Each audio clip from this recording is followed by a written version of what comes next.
lock us up for ages. We need communities, not cages. They lock us up for ages. We need communities, not cages. They lock us up for ages. We need communities, not cages. Woo! Woo!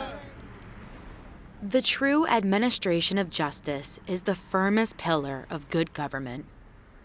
These words are engraved on New York County's Supreme Court. But New York has a justice problem. Every day, over 30,000 people are held in New York's prisons. And according to a Department of Corrections custody report in 2019, 72% of these incarcerated New Yorkers are Black and brown. Mandatory, louder than lock us up, and mandatory. Make some noise, NYC!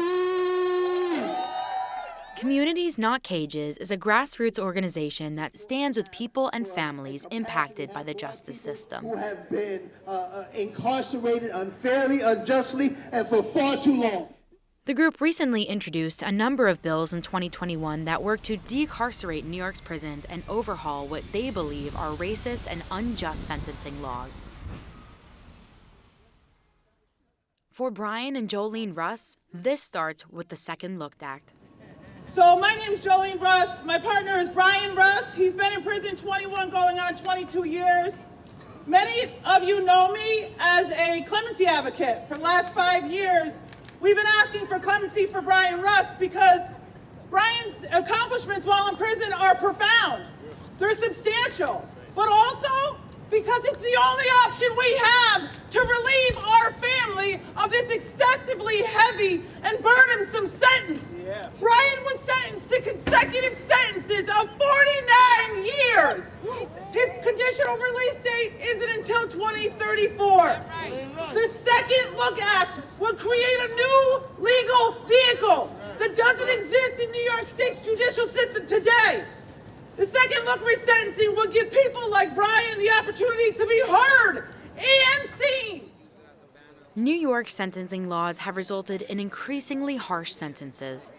The Second Look Act will grant people in prison who have served half their sentence or more the opportunity to stand before a judge once again and potentially be resentenced based on changing laws and their behavior while incarcerated. In 2000, a court sentenced Brian Russ to 49 years in prison after a jury found him guilty of 2 counts of armed robbery. Definitely, prisons helped me more so equally than it hurt me. I just made that decision the day I got locked up. This stuff that I'm doing right now, it's gotta stop. He has used his time in prison productively and responsibly to rehabilitate himself, exhausting all the educational, vocational, therapeutic, and volunteer programs offered at the various prisons where he has been held. Me and my wife conducted a backpack giveaway not too long ago. Seeing these kids' faces, it just makes me feel so good, you know, because they just love it. Me and Jolene have an idea for this thing called YIP, which is called Youth in Progress.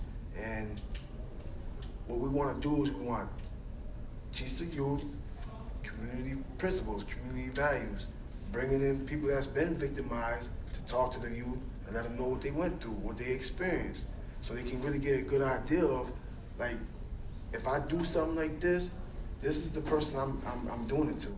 Now, Jolene believes Brian has earned his freedom, and she will fight for her husband to have a second look and finally return home to his family and community to rebuild his life.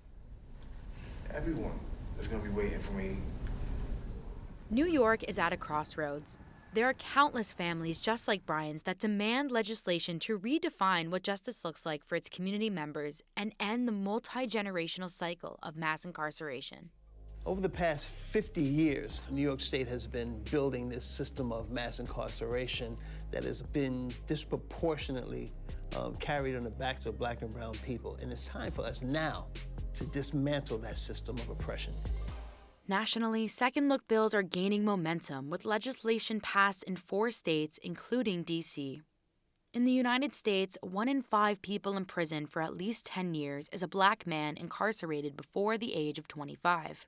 To combat this, D.C.'s Second Look Amendment Act specifically grants those who committed a crime before the age of 25 the eligibility to have their sentence reviewed. But passing the Second Look Act in New York won't be so easy, as many newly elected officials ran on a tough-on-crime platform, including Mayor Adams.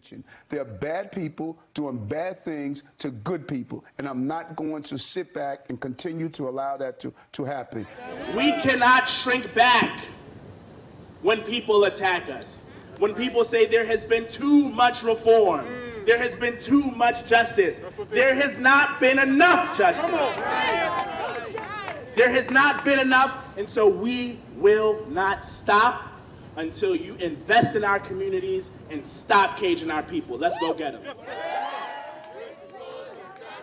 We need to have a second look. These racist laws have gotten shook. We need to have a second look.